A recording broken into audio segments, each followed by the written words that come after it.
Welcome to the Redzone Report. Let's do this thing.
Welcome, everybody, to the Red Zone Report right here on the Built in Buffalo YouTube, Facebook, and X channels. I'm your host, Izzy, and I'm here to discuss with you today what will 2024 Josh Allen look like. And there's a lot of pundits out there talking some smack about our guy. Sandra in the comments already. Good Sunday evening, Izzy and the Mafia. Welcome, Miss Sandra, back to the channel again. Senora King here with us. All right. And here to discuss the Josh Allen, status. The pundits are always out here and they're talking their mess and Josh Allen this and Josh Allen that. And there was a GM who came out and said that Josh Allen's overrated and said that, he said some true things in his comments, but the overrated part is nonsense. And I'm going to go over that along with what to expect from Josh Allen this coming year with this roster and these guys playing on the team. Right? We got a whole new receiver core, so let's talk about it. And that's what today's show is going to be. So it may be a shorter show than usual, but that's okay. Training camp starts very soon, very shortly. So I believe this is my last show before training camp. And then we'll have some actual stuff to talk about. Let me fix this. It's a little tight. There we go. Let's fix that. Damn, there we go. Get a little air in there. All right, so GM said that Josh has erratic passes and does all this crazy stuff, and not really. Josh Allen is not really super erratic with his passes. He does have some times where we go, "Oh, why'd you do that?" We do have some times where we're like, "Damn it, Josh! Like, stop trying to be a freaking superhero." But for the most part, he's pretty accurate. I got his numbers in front of me, and we'll go over those too. This past year, 66.5%. But yeah, I don't understand it sometimes. Deion Dawkins says the Bills will surprise other teams. I don't know how surprising it'll be if the Bills are good because they have a quarterback like Josh Allen, John. But I don't really feel like it'll be that much of a surprise. I think that it's going to be kind of what's expected from the Bills at this point, the status quo, so to speak. Now, some teams may expect us to not be as good as we were. I think that's a mistake. I think overlooking the Bills is a mistake, and so that's fine. I went over my win prediction last week, my way too early, and it was like 14-3. And some Dolphins fan I think came in here and laughed at me and said it was crazy. And I was like, but to be fair, on the other side, flip side of that, 12-5 is possible too, and I'm fine with 12-5 as well. So it is what it is. I try to put everything into circumstances and what I think would happen if everything remained perfect when it comes to injuries and players availability, but we all know that that's not how it's going to work out. Players are going to get hurt. There's going to be guys who get nicked up and can't run full speed. There's going to be guys who, are out there with a hand taped up or an elbow taped up. It's going to happen. That's just the way football works. It's 100% guarantee someone's going to get hurt. Right? We love this game because it is beautiful, it is violent, it is physical, it is competitive, and it is American. This is our stuff, right? And it's one of the biggest sports that we watch here in the States. So I'm all for it. I love me some football. And I love football that's not even the Bills sometimes. I love watching a good competitive game that's not us. But I love the Bills. They're my number one. And that is just a fact of life. Junie, what up, What up, Junie? How you doing, man? I meant Josh throwing catches to the new wide receivers. Oh, okay. Yeah. You know, I got some information on the wide receivers as well. So we're going to go over that too. The only one I really won't go over too much with NFL history wise is Keon Coleman because he's not been in the NFL. So we'll talk about him a little after the other guys that I pulled up, and we'll discuss that. All right. So John Robert, good clarification there. All right. So Josh Allen, who was it? Nick Wright. He was on his show and he made some valid points, and he told some truths. And the truth he told was Josh Allen, physical talent, A+. Josh Allen, arm talent, A+. Josh Allen, accomplishments, a B. I don't disagree with that. No one here is giving us an A+ for not winning a Super Bowl. No one's giving Josh Allen an A+ for, getting to the AFC Championship game once. No one's doing that. He's an elite quarterback. He's the second best quarterback in the NFL, arguably third. I mean, depends on what you're arguing. If your argument is Joe Burrow's healthy, then maybe third. But Joe Burrow's not often healthy, so I say second because availability is the best ability. And Josh and Joe Burrow, talent-wise, are pretty close. They're pretty close. I didn't even know this until, Joe Burrow came to the NFL. He's a little faster than I thought he was, but he's not Josh fast. He's not even Mahomes fast. But I really do enjoy what the Bills have done this offseason. And now, granted, do I think that we've gotten better talent-wise? Not necessarily. But I think we've gotten better potential-wise. We already knew what the potential ceiling was for Jordan Poyer, Micah Hyde, Tre'Davious White. We knew what the ceiling was for Stephon Diggs. We knew what the ceiling was for Gabe Davis. We tried these guys for years. And so it was time to get Josh some new weapons. It was time to get a new supporting cast and then revamp the defense a little bit. And the Buffalo Bills did that. So what is Josh Allen going to look like this year? Well, to really get into that, we're going to have to go down memory lane a little bit and go through Josh Allen's previous years. And so this past year, Josh Allen was PFF's number one graded quarterback in the NFL. Number one graded quarterback in the entire NFL, which is impressive. I mean, if you look at that, that's pretty freaking impressive.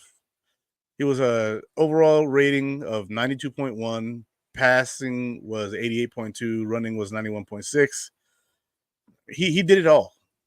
Josh Allen threw for 4,300 yards. Passing snaps for 695. Freaking 50 of those were scrambles, right? So he scrambled 50 times. He had 381 scrambling yards. And then on 111 design runs, he had 139 rushing yards. Now, that totals up to like 520-ish, 510.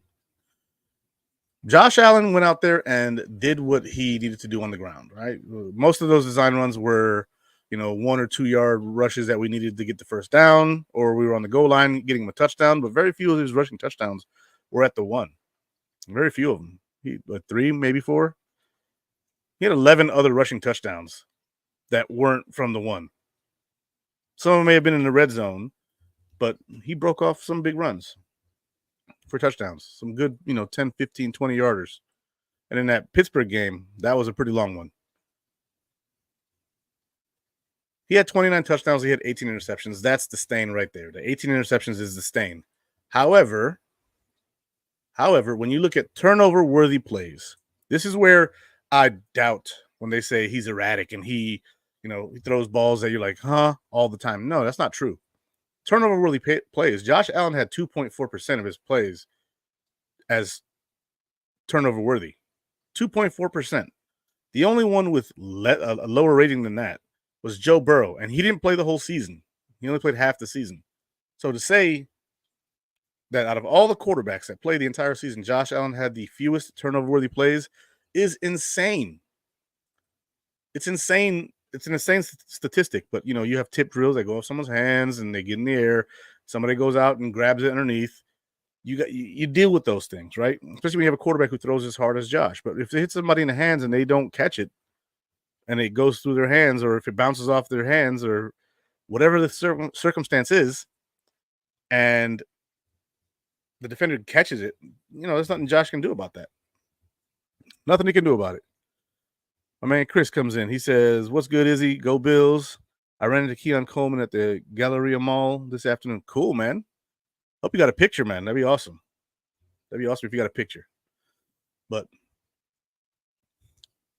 with his ability to play, PFF usually when they measure ratings, the ratings are for what that player can control, how well he did his job. And apparently Josh did his well better than any quarterback in the NFL. And the quarterbacks after him were CJ Stroud, Tua, Lamar, Jalen Hurts, Mahomes, and Herbert. And Herbert didn't play the whole season either. It's a very, very, very telling statistic on Josh Allen. Said Redzone, they may use Ray Davis to protect Josh Allen more. Josh should still run, of course. I think he'll still run the ball. I think that at the red zone, you'll see less of Josh running the ball and more of like a powerhouse like Ray Davis or Ty Johnson. I think that you should give our running backs more opportunities at the goal line so that way Josh doesn't have to do that.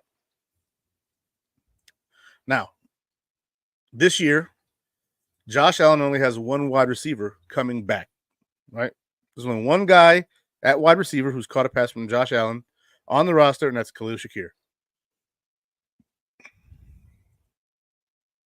And Khalil Shakir last year, I might just share this screen so you guys can see. Let's see. We're going to go ahead and take away these here. We will present and share a screen. We will share an entire screen. And that is, boom, this one. This is what I'm looking at. I got all the guys pulled up here that I'm really going to focus on. And I'm going to hit F11.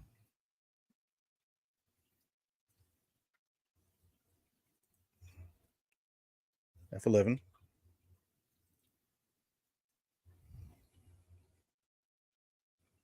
There it is. So Josh Allen, again, 91.2 overall, 86.4 passing, 90.6 rushing. Those were his grades. 695 passing snaps, 653 dropbacks, 579 attempts, 29 touchdowns, 18 interceptions. That's the interceptions are rough, but again, in context. 15 rushing touchdowns takes his total to 44 total touchdowns on the year that led the NFL in touchdowns this year. You cannot tell me that Josh Allen did not have a good year. He had a good year. Now, if you're going to question his passing, fine. I get it.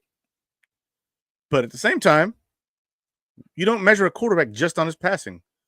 You measure his pocket presence. You measure his poise. You measure anything that can be measured. Those things can't be really measured. But you can see where a quarterback evades a sack. Rushing is something that is measured in quarterbacks now more heavily than ever before because you have so many guys who can run, like Josh Allen, like Jalen Hurts, like Lamar Jackson, like Mahomes who can even run. You've got guys who can run. And so you have to take that into account. Now, in the comments, John says he agreed with what I said about Ray Davis. My man David Highland back in the house. Izzy, what's up, baby boy? How you doing? Miss Nancy, good to see you back here. Hey, Izzy, hope all is well. Everything's good for me. Doing well here. See, last 10 games, I believe Shakir had the most yards. Yes, true. So once Ken Dorsey was fired, Khalil Shakir, with half the target share of Stephon Diggs, outperformed him in yards gained. Khalil Shakir, to me, is going to be a stud. He's going to be a dog, and I love it. So now we've seen Josh Allen from last year. Let's go ahead and take a look at the other guys who are going to be seeing some passes. Okay, one sec. I did that on the wrong screen. Here we go. This screen here, F11. We go to Khalil Shakir.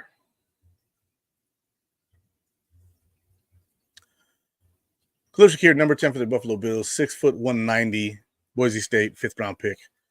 Overall rating, and these guys are in the order of their PFF rating, 75.2.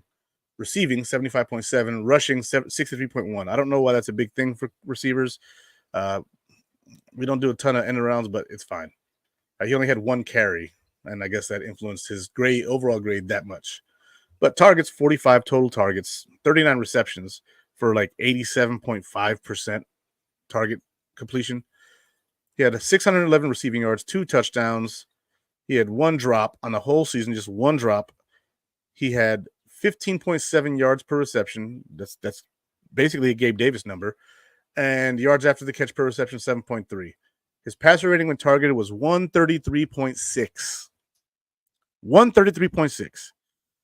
This man right here has the potential to be a true dog in the NFL. And if I go to career premium stats,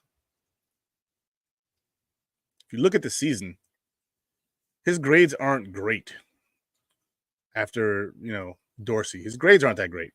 But if you look at his yards per game, Denver was the game that Dorsey was fired after, right? 115 the next game, 47-12. He didn't catch a single pass this one. 45, 39, 109. Okay. A lot of his better games, they said he had a better performance, were in the higher parts of the season up here. However, a lot of those games he was trusted to be a blocker. He was trusted to be a decoy. Down here, he starts to see the ball more. This is telling to me. It's telling to me. And so, Khalil Shakir is a guy with massive potential. He's had it since he was drafted. Teams were trying to get him in the 5th round when we got him, but the Bills traded up for him, and now he's ours. Shakir's our dude. Next highest rated receiver on the team from last year, and he played in Washington for the Commanders, is Curtis Samuel. Curtis Samuel. Very interesting that he was in Washington with Sam Howell, who played as well as you could behind that garbage offensive line. Excuse me, I have a sip of water. Behind that garbage offensive line, Curtis Samuel had a decent season for himself. He was graded a 69.7. His receiving was a 70.5, rushing 67.3, which is why he's with the Bills, and we'll probably see some touches on the ground. 85 targets, 62 receptions. He had 4 drops and 4 touchdowns. Passer rating when targeted, 89. Sam Howell. Not exactly, a all-pro, Pro Bowl quarterback. He had 7 carries for 39 yards. That's over 5 yards a carry, 5.6 to be exact, and 1 rushing touchdown. Curtis Samuel is going to be a bigger part of this offense than we think. It's going to be a bigger part of this offense than we all think. And I'm okay with that. Very okay with that. It gives us a tool. And Isaiah McKenzie that can potentially work. Next guy on the list. Dalton Kincaid. Not a wide receiver. Offensive weapon. Understand? My man says Shakir is the real deal. Yes, he is. Yes, he is. And then my man John Roberts says Shakir is working with Eric Moulds again. Yeah, and I hope he continues to, because Eric Moulds was a dog. And he broke out in his 3rd season, I believe it was. His first couple of years weren't that great. And then all of a sudden, boom, we're talking about, Pro Bowl, All-Pro Eric Moulds. He's one of my favorite Buffalo Bills of all time. I have to do one of those videos here in the near future. But Dalton Kincaid, 67.2 overall last year, receiving 68.7. No rushing. I don't understand how these 2 grades are different, but I also don't work for PFF, so that's none of my business. 90 targets, 73 receptions, 673 yards, 2 receiving touchdowns. He had 3 drops, but the passer rating thrown his way was 91.3. And he had 9.2 yards per reception and 4.3 after the catch. He had no carries. Right? So he was basically just a receiver. And that's what they said he was going to be. That's what they said he was going to be. They said he's basically a receiver. He's going to play the F. He's going to play once in a while in line. He played in line a bit when Dawson Knox was hurt. And so Dalton Kincaid, to me, is a guy who's going to see more of a target share this year. He had 90 last year. It's going to go up from there. Diggs got about 150 last year. You'll probably see Dalton Kincaid probably get close to 140, 150 this year. So now Curtis Samuel is playing with a lot better QB. Yes, he is. The last time Curtis Samuel had a real big year, If I go back to him, which I'm gonna now, not you mentioned it. If I go back to Curtis Samuel, and I pull up his time in Carolina, which I think was 2017. This is with Cam Newton. Not great, right? Joe Brady comes in. I believe it was 2018, 2019. Nope. That wasn't his big year. Where's his big year? He had himself a. There it is. No, that's not his big year, but that's a good year. 494 receiving yards. He's been with Washington for what, 2 years? There's the big year, 2020. So he had Teddy Bridgewater as his quarterback. Joe Brady was his offensive coordinator. That's his best year thus far. 77.1, 76.4, 75.9 rushing. Somehow his overall is higher than both of these two, but I digress. He had 93 targets, 77 receptions, 851 yards, 3 receiving touchdowns, 3 drops, which is pretty impressive. 11.1 yards per reception and 4.3 yards after the catch, with the passer rating when targeted of 111.1. The point you're making here is valid. That was when Teddy Bridgewater was playing, and he was actually pretty good that year. Curtis Samuel comes out this year with Josh Allen.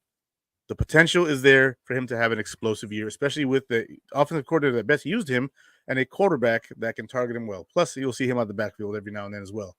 He had 41 carries that year, 200 rushing yards, 2 touchdowns, and 4.9 per carry.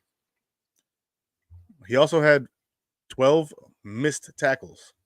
So Curtis Samuel has more potential in this offensive scheme than most of us think, than most of us know. And so we'll see what happens with him added to the fold. Is he Stephon Diggs good? No, he's not prime Diggs good. He's probably, he may not be Diggs now good, but he's pretty good. Next guy on the list was Mac Hollins. And we're just looking at the weaponry for now. Mac Hollins, last year, 64.6, 64.8, nothing to, write home about. 28 targets, 18 receptions, 251 yards, no touchdowns, but the passer rating when throwing his way was 93. That's pretty good. Yards per reception, 13.9. That's solid. Didn't do anything rushing. He's known to be a good blocker, right? Mac Hollins is a blocker. He's going to get out there on rundowns. He even kind of looks like Gabe Davis a little bit in that picture right there. He's a big man blocker, 6'4", 221 pounds, 4.5 speed out of North Carolina. And, the guy is here to play a role. It'll be special teams, it'll be rundowns, and there'll be some red zone and maybe, some other times, if he's on the field, they're playing the run, defense is playing the run, they audible to something, maybe he gets open, he gets some catches. He's going to have probably 30 to 40 targets this year. The next guy whose numbers are not going to be very appealing is Marquez Valdez-Scantling, MVS, coming from the Chiefs. As you see, his overall was a 50.4. His receiving was a 51.7. That reflects exactly what we thought about him coming out of Kansas City. He had 40 targets last year. He only caught 21 balls. 315 receiving yards, 1 receiving touchdown, 3 drops, and the passer rating for Patrick Mahomes. Okay, so we're not talking about a guy coming from Washington and playing with Sam Howell. We're talking about a guy who played with the Super Bowl champion, Super Bowl MVP from this past year. Had a 76.6 passer rating when thrown his way. He's basically our deep threat. He's here to take the top off of defenses. And so he's got a role to play. I don't see him being a gigantic piece of the offense, but he'll be out there when we need room. When we need space created, he'll be there. And that's if he makes the team. He's got some competition as a speed receiver in Andy Isabella and KJ Hamler, which I'm not gonna lie, if they can stay healthy, I like it, but that's fine. See, my man says Curtis Samuel 401 speed also. Yep, he is. He's got 401 speed. He's fast. He's not a burner down the field for some reason, but not everybody who has speed is. John Ross is a name that pops into your head. Like, he ran 4.22, but he couldn't get open just sprinting down the field because people who played off of him, they expected it. Scantling and Chase Claypool might be exciting. They might be. I like Claypool a little bit more, honestly. Has MVS ever played special teams? I do not know. I couldn't tell you. Bobby Hall back in the house. What up, Is? Hey, how you doing, Bobby? Thanks for being here. Appreciate you. So if I go back, MVS, 2023 was kind of a down year for him. Let's be honest here, right? Kind of down year. If we go back to 2022, his numbers are up there: 76 targets, 42 catches, 687, 2 touchdowns. Nothing to write home about, but the passer rating when targeted, 89.1. It's a significant difference. It's a whole 15-point difference or 13-point difference. If we go to 2021,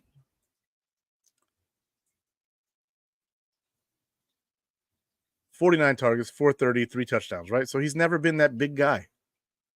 He's with Buffalo now, so of course we cheer him and we hope he does good, but he's a fourth receiver at best. That's just what he is. Last guy I'm going to pull up, Dawson Knox, who last year we all know had a down year. Right? He had a down year, 53.3. He hurt his wrist, played some snaps with a hurt wrist. Probably shouldn't have done that. And his overall PFF grade and all that, it shows. 53.3, 57.1, 35 targets, 22 catches, 186 receptions, two touchdowns, 3 drops. Target passer rating was a 71.8. It was a rough year for Dawson Knox, and I hope he does better going forward, but it is what it is. Bobby Hall comes in. MVS is just here to tell us the Chiefs' go-to plays. Hey, I'll take it. Might be worth the roster spot. But Knox this year coming up, I think, will do better, barring injury. If you go to the year before, he had that breakout year in 2021, I believe it was. But last year, better numbers. 65 targets, 48 receptions, 517 through the air, 6 touchdowns, 5 drops. So he had more touchdowns than drops. That's always good. Passer rating throwing his way, 108.3. Go back to 2020, his third year in the NFL. 45 targets, 24 catches, 288 receiving. So 2021 was his breakout year. We need 2021 Dawson Knox back. That's the guy we need right there. Freaking 49 receptions, 587 through the air, 9 touchdowns, 127.8 passer rating when he's targeted. That's the one we need right there. We need 2021 Dawson Knox back. 2022, a bit of a down year. 2020, not really a down year, just not as good, right? 48 receptions, 517, 6 touchdowns is about what you expect out of your tight end. If it's not Travis Kelce, George Kittle. If you don't have that guy, that's what you expected about tight end, out of a really good tight end. This past year, the injury, it's an issue. John Robert comes in. I like Chase Claypool better than MVS. I agree. And I'm telling you what, this show has become kind of a right as of right now, it's kind of a receiver heavy show. But we're gonna get to Josh because this is all very pertinent information when it comes to Josh. Right? We go over here, and I'm gonna pull up Chase Claypool. You said you like him better than Marquez, so let's go ahead and pull him up. Last year was not good, but you know what? He hasn't been good since Pittsburgh. Right? So 2023, 55.4, 58.5, 19 targets, 8 receptions. So he only had 19 targets and 11 of them were either drops or misses. 1 was a drop, 1 touchdown, and passer rating when targeted, 32. The thing with MVS, my man Lyle comes in, Robinson. What's up, Izzy? Hey, y'all, go Bills. Go Bills, baby. Let's go. The thing with Claypool last couple of years, and I think this is a mental thing for him. I think it's mental with him because Chase Claypool did not want to be where he was in Chicago. Then he goes to Miami. They already have a stacked receiver room, and he's kind of an afterthought. They traded for him for some reason and didn't get much out of him, right? The year before that, 2022, his ratings are better. 76 targets, 46 catches, 451 receiving yards, 1 touchdown. That's his first year in Chicago, leaving Pittsburgh to Chicago. Most of that production was in Pittsburgh. Pittsburgh was pretty bad that year. His rookie year was 2020. 2021, the second of his good years, 103 targets. We're talking about a guy who had 103 targets. Okay, this guy can play, but I think mentally he was just tapped out. And, that's understandable. When things aren't going your way, you can tap out, but you need to be stronger, mentally stronger, and more fortuitous about what you're doing. Passer rating when thrown to 78.9. Not great, but it was old Ben Roethlisberger. He wasn't that great that year, but he was the best thing that Claypool's ever caught a ball from until today when he's catching from Josh. 14.6 yards per reception, 2 tutties. Now, let's go to his rookie year, which was his best year. Not always a good sign, but it's fine. Overall, 75.6. Receiving, 76.1. Rushing, 599. Targets, 103. Receptions, 62. Receiving yards, 873. Receiving touchdowns, 9. That is a true number 2 wide receiver right there statistically. Those statistics right there are true number 2. 4 drops. Passer rating when targeted, 116.7. Yards per reception, 14.1. Average yards per reception, yards after catch per reception, 5.4. He had 10 carries that year, 16 yards, 2 touchdowns. I'm guessing a lot of his stuff was in the red zone. The guy was good coming out of college. He was motivated. He came out of Notre Dame. He's from Canada, and he's 26 years old. He's still a young guy. The man can still make changes to his career, and I think that I also like him more than I like MVS. But MVS has a different skill set, so we'll see what happens there. Let's see. My 716 Sports comes in. That's Robbie. Hey, Izzy, go Bills, dropping by to say hi. Hey. You missed 1A, but we'll take it. Oh, no, you didn't. Hey. Yep. So I know Chase can play special teams because he did in Miami. Question is, was he on punt team or was he on kickoff team? Because depending on which one it was, Chase Claypool may be not as useful as we would have thought. And here's the chart for Josh Allen here. The chart for Josh Allen and quarterbacks entirely. Highest graded was Josh. You go by passing. Tua was 1, Josh was 2. If we go by running, Purdy was 1, Josh was 2. I don't care about the receiving, pass blocking, or run blocking. They're quarterbacks, so none of that means anything to me. But Josh was top 2 in total passing and running grades, PFF-wise. So let you know that his overall ability is better than the other guys. Turnover-worthy plays are not measured on this chart. I don't know why they're not here. I don't know why turnover-worthy plays aren't here, but I had to outsource that and find it. And there was a post on Reddit by the PFF grading guys. I forget his name. But yeah, Josh Allen, number 1 graded quarterback. And if you look at his season, right, progressively, his good games were here: Las Vegas, Washington, Miami, Jacksonville. He was graded well in Jacksonville, even though that game did not really go our way. He had 359 passing yards, 2 touchdowns. If you go down the list, though, after Denver is where the offense took off. 61.9, 93.3, 68.5, 78.4, 75.3, 61.7, and 83.1. He got more consistent in this area here. The consistency was there. The Jets game, 61.9, that's his really low one. And then the New England one, those 2 teams are in division and they have excellent defenses, right? You got 2 really good defenses, and then you have in division, they know us. They're going to play us a little better. But if you look at the non-division teams, Philadelphia, 93.3. Kansas City, 68.5. Dallas, 78.4. He didn't do much against Dallas. He only had 94 yards total. But he didn't need to. He was 15-19 in that game. He just needed to get the first downs, and James cooked. Right? Chargers, 75.3. They were kind of a dumpster fire, so that should have been higher. That's kind of a low game for us. But you see what I mean here. The consistency got better after the offensive coordinator change, and that's now what we're working with. Now we're working with Josh Allen, who no longer has to worry about the offensive coordinator. He doesn't have to worry about being put into a box in which he doesn't fit. He can now be in the box that he fits best. And I do like that. I enjoy the fact that Josh Allen can now be himself, which he's been since Joe Brady was, upgraded to the offensive coordinator. So now, what do I think Josh Allen's going to do this year?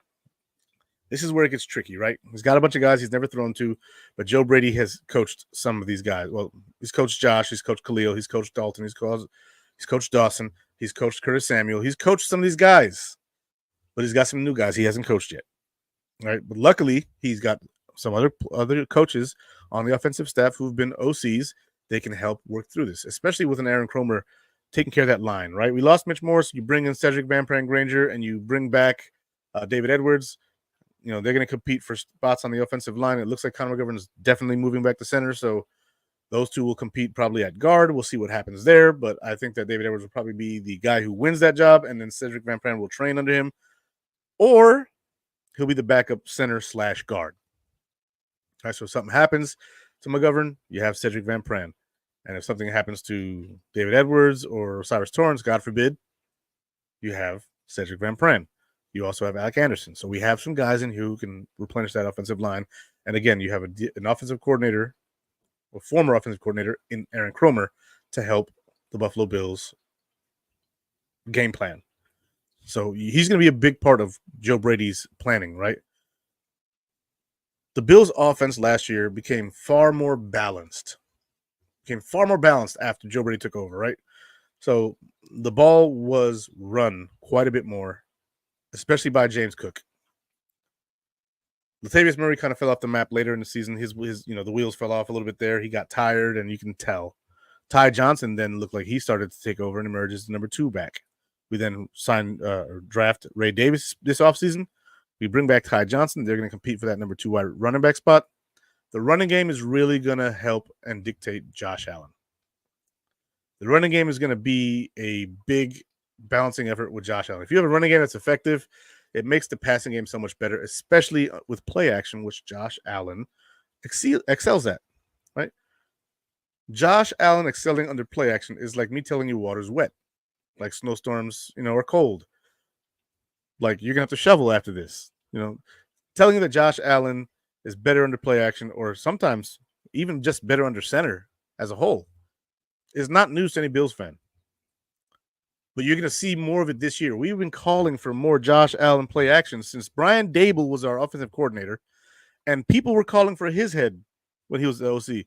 And then freaking Dorsey took over, ran basically the same offense, but put limitations on our quarterback, tried sticking him in a box he doesn't fit in, and then wondered why the wheels fell off of that. And I don't understand why you thought that you can just take this guy who does these things well and then stop him from doing half the stuff he does well and expect the other stuff to continue to go well. That's not how that works. It's not how it works, right? You have to allow your guy to do the things he does well. And Joe Brady did that. He allowed Josh Allen to do things that he did well. And I appreciate that very greatly from him, because it looked like last year was going to be a dud.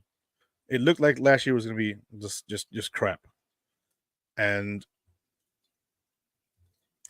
I'm not a fan of watching a crappy team. Just not. It's not fun to do.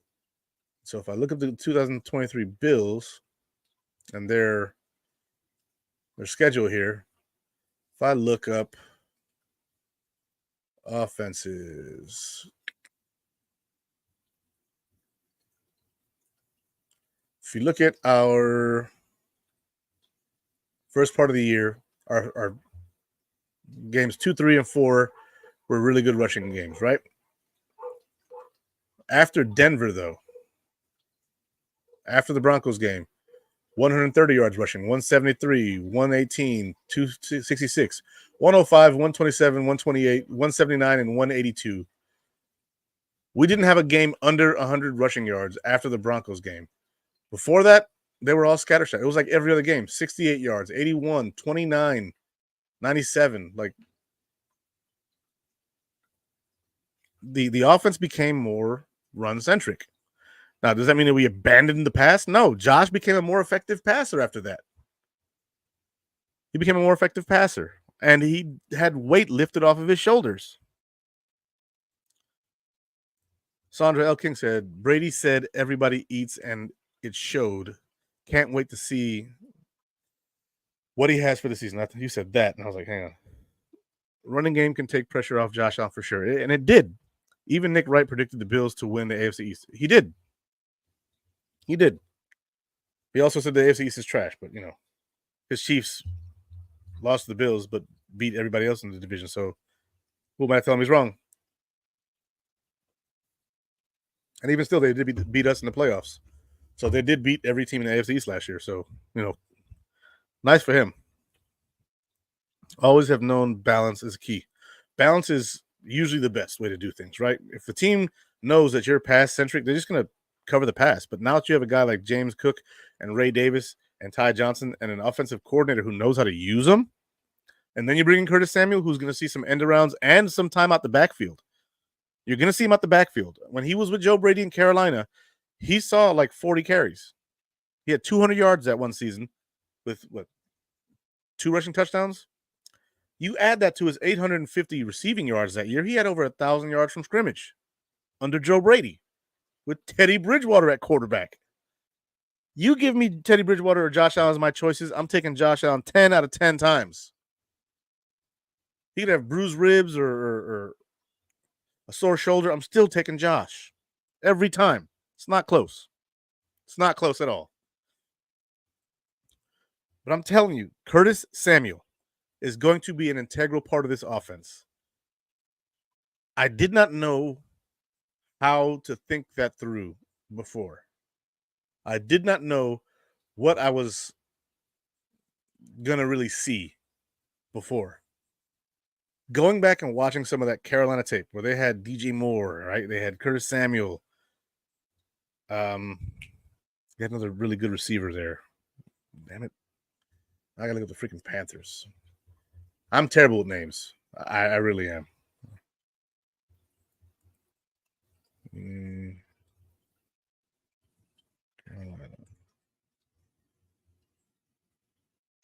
I gotta look at the freaking Panthers and see what they.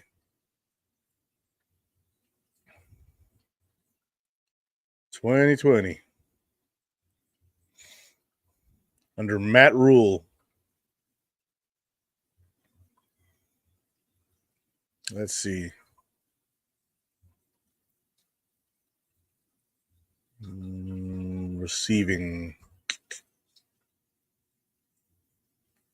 DJ Moore and Robbie Chosen. Okay, so that was Robbie Chosen's only good year outside of the New York Jets. After that, he kind of fell off. But they had 3 receivers over 800 yards. DJ Moore had 1193. Chosen had 1096. Samuel had 851. 4 touchdowns for Moore, 3 for Chosen, 3 for Samuel, 2 for Mike Davis at running back, 1 for CMC at running back. He got hurt that year, I'm pretty sure. Ian Thomas at tight end had 1. Not a great year for their passing, right? 4 plus 3 is 7, plus 3 is 10, plus 2 is 12. 14 total passing touchdowns that year. That is Tyrod Taylor in 2017, folks. Not a great passing year for them that year. But they had 3 receivers over 800 yards.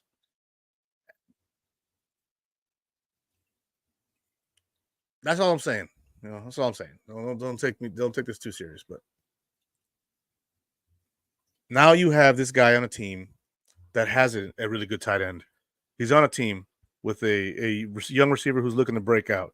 He's on a team with a running back who's looking to break out, and another good rookie behind him, with an offensive coordinator you've done big numbers with, and an offensive line that's poised to continue being good.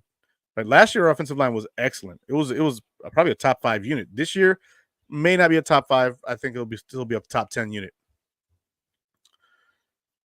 And you're going to give Curtis Samuel the best offense he's seen? Curtis Samuel is going to be part of the best offense he's been a part of in the NFL thus far. He's going to be a massive addition.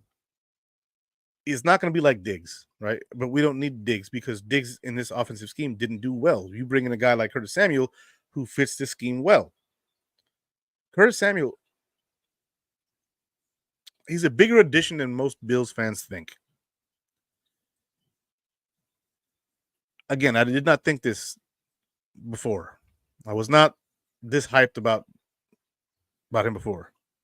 Looking at what he did there as the third option, maybe he was the second option, and Robbie Chosen just broke off a couple of nice deep receptions. I don't know. Maybe Robbie Chosen had a couple of those bombs because he was so fast that he just caught and took to the house, and he just had more yards. I can explain a 150-yard difference or 250-yard difference. It was like 851 to 1100. It was like 1096. So if it was 1096 to 851, that's roughly 250 yards. I can explain that if a guy catches long bombs, and then Curtis Samuel's not known as a deep threat. Curtis Samuel will have a major part to play in this offense. Jot that down. Let's see. I read Dawson Knox will be in the backfield some to help Josh. I think he will, but we already have a fullback unless he's not making the team, which would be a shocker because I know a lot of us happen to love Reggie Gilliam, man, but he doesn't do a lot on offense. And special teams is changing in a major way this year. And so we'll see what happens there.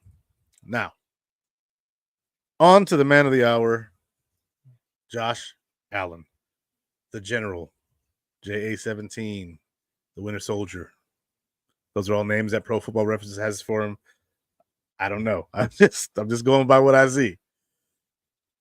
Joshua Patrick Allen.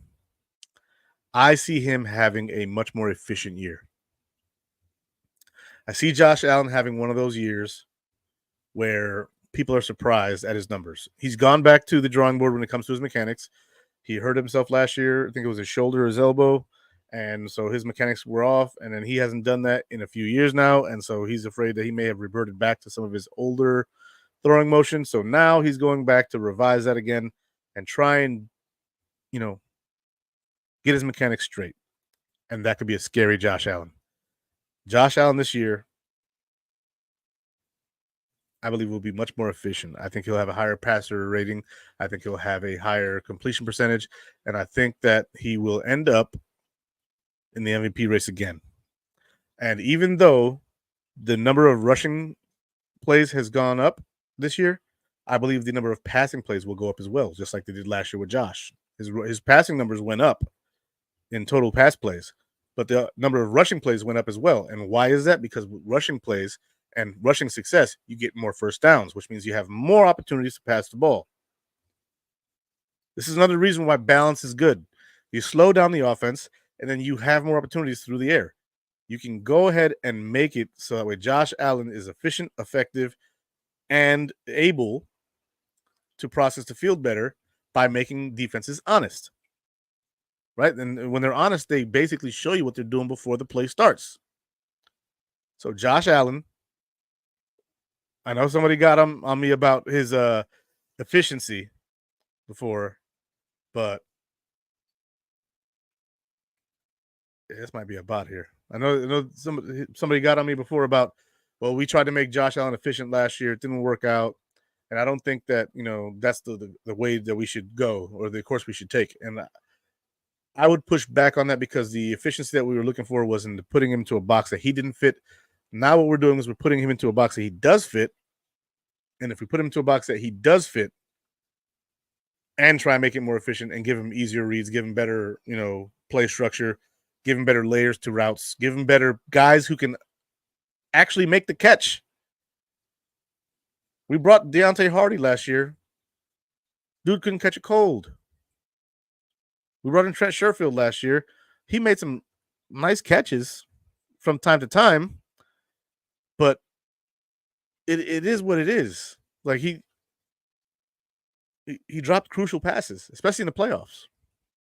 He also had that really nice one against the Dolphins in the back of the end zone. Like, you have to remember the good with the bad, but at the same time, when the bad costs you the game, you can remember the bad. You bring in Keon Coleman, Curtis Samuel. You've now brought in a big target in Keon Coleman who can moss people. He's not the fastest. He doesn't create the most separation. But if you throw the ball at him and there's a corner on him, he's most likely coming down with the ball. You bring in a guy like freaking Curtis Samuel who was great at crossers. He's great at screens. He's great at the backfield. He's great in the slot. He's good at short routes and intermediate routes. You now giving him a bigger, faster Cole Beasley type of guy. Now, is he as good as Cole Beasley in the slot? I don't know what to say that. Don't know yet. We'll see. He has had that nice 850-yard year, and then some rushing yards on top of that for 1,000 yards overall. I'll wait and see, because if he's a bigger, stronger, faster Cole Beasley, sign me up. Sign me right up.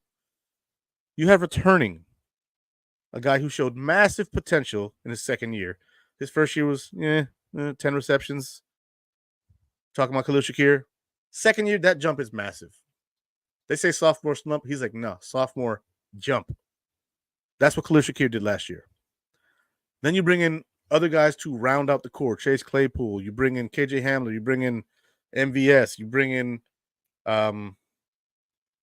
Mac Hollins, to be a big blocking threat. And, just a big presence on the outside, period, no matter what. You got Curtis Samuel streaming across, and you have Mac Hollins going up. And your boy is blocking after Curtis Samuel catches the ball. What corner is getting around Mac Hollins? I don't know. It's a big boy.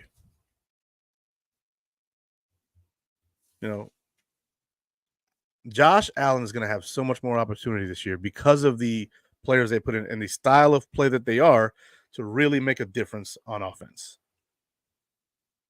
He's going to be able to play more free. He's going to be able to play without having to believe that he's got some guy who he has to target this many times. Look at some comments. They were definitely not worth a damn, and hell, Diggs also missed a crucial pass against the Chiefs. So you're talking about Deontay Hardy and Trent Sherfield, right? And you're right. We brought them in last year, and they were supposed to be like replacing Isaiah McKenzie and Emmanuel Sanders, and it did not work out one bit. It did not go well.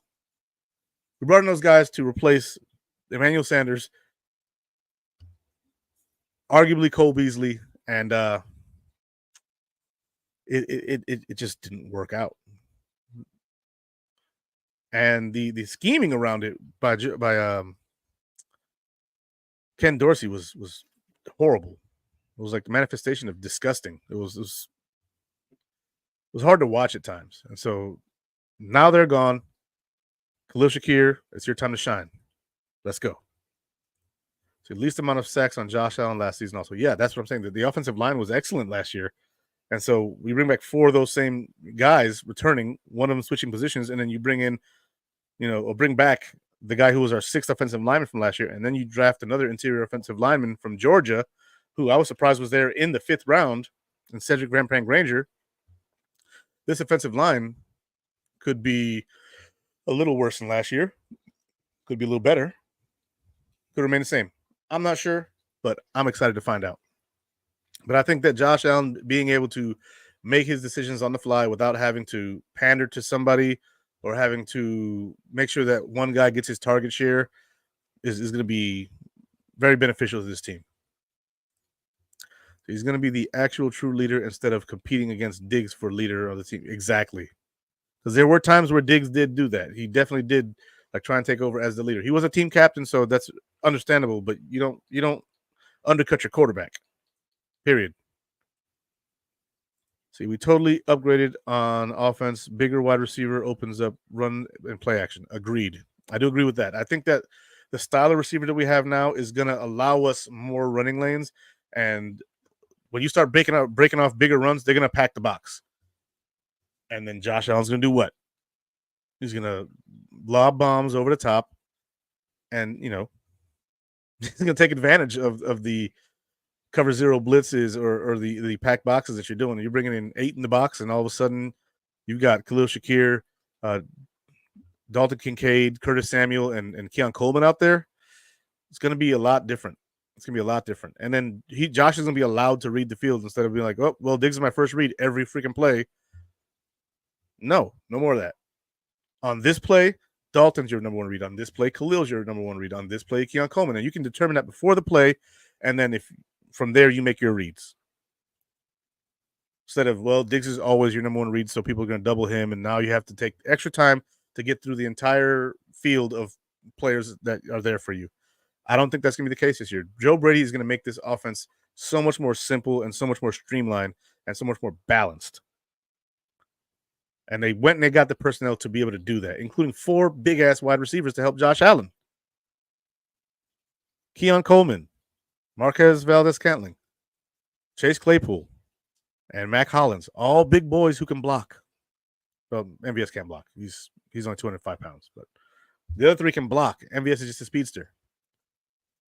If you want another blocker guy, fine. We drafted Justin Shorter last year. I don't see him making the team, but it's neither here nor there. But yeah, I'm with you there. I think that the Buffalo Bills have done the right thing by Josh Allen and getting him guys who can actually work together and share the targets and get the job done. See, Cook and Kincaid going to have a good year for sure. I just hope that Cook figures out the dropping problem. That's all I'm hoping for. I hope that Cook figures out the dropping problem so that way we can move forward. Because there was 3 or 4 passes last year that hit him in the hands that would have gone for a touchdown, but he dropped them. I'm hoping those are one-offs. I really do like James Cook a lot. He's fast. He's shifty. He's decisive when hitting the hole. He's not that big, but I don't really care about that. If you can be successful, you can be successful. I don't care about nothing else if you're successful. But the drop was a problem. That's the only thing I really have to complain about James Cook is dropping the ball. Outside of that, very happy with James Cook. What's good, my Buffalo Bills brothers and sisters? What up, Joey? Good to see you again, man. You probably got to watch this thing back, but hey, welcome to the show. John Robert. Also, Tyrell Shavers may be a target for Josh. So Tyrell Shavers, I've been hearing some good things about. He's got an uphill battle, but I don't mind seeing an underdog win sometimes. I like Tyrell Shavers. Big boy. I think he's 6'5", like 220, 230. He's a big boy. He's an undrafted rookie wide receiver, but if he makes the team, he makes the team. I'm not going to argue with it. If he goes out there and he outperforms MVS or Chase Claypool or Mac Hollins, and so be it. It's none of my business unless he sucks. Unless he goes out there and just sucks consistently, I don't care. I'm down for being on the team. See, Davis might be a better catch running back than James. I think he is better. He had 1 drop in his entire career in college, but he's not as fast as James Cook. I also think he's a better running back at reading where the offensive line is going to be and where the hole is going to be. But again, not as fast. He's kind of, I don't want to say Singletary-ish because Singletary is nowhere near as fast as Ray Davis, but neither one of them is near as fast as James Cook. But yeah, Josh Allen this year, I'll give my final prediction. This year, I see Josh Allen passing the ball 550 to 575 times. I see Josh Allen completing 68% of his passes. Josh Allen will probably have around 4,400 yards passing through the air. And I'll say 37 touchdown passes through the air. I think he'll return to that 2021 form, 2021, 2022 form, where he's putting up 36, 37 touchdowns, 4,400 yards. I think he's going to get back to that.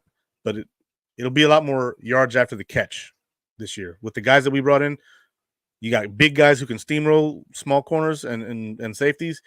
You've got fast guys like Khalil Shakir and Curtis Samuel who can get the ball and just take off. As we saw last year, Khalil Shakir can even break tackles. He broke Minka Fitzpatrick tackle in the playoffs for that touchdown. And he was shifting and getting people off of him all the way into the end zone. Okay? Josh Allen this coming year, 550 to 575 passes, 4,400 yards, 37 touchdowns, 10 interceptions. I see Josh running the ball a little less, but when he does run, I think he'll get more for his money there. I see Josh getting about 600 yards rushing and 10 touchdowns. I don't think he'll get the 15 he got this year. That's That's crazy. This year, having two quarterbacks break the record in the same year with Josh and Jalen Hurts is nuts. Two guys getting 15 rushing touchdowns at quarterback is crazy. I think Josh is going to end up coming back down to earth a little bit. You'll see him get 10 touchdowns, probably on 600 yards. His carries, I'm not going to even assume that because you never know which pass play breaks down and he's going to run. So that's a complete X factor, and we'll see what happens there. But again, Josh Allen, 550 to 575 pass attempts, 4,400 yards passing, 37 touchdowns, 10 interceptions, 600 rushing yards, 10 rushing touchdowns.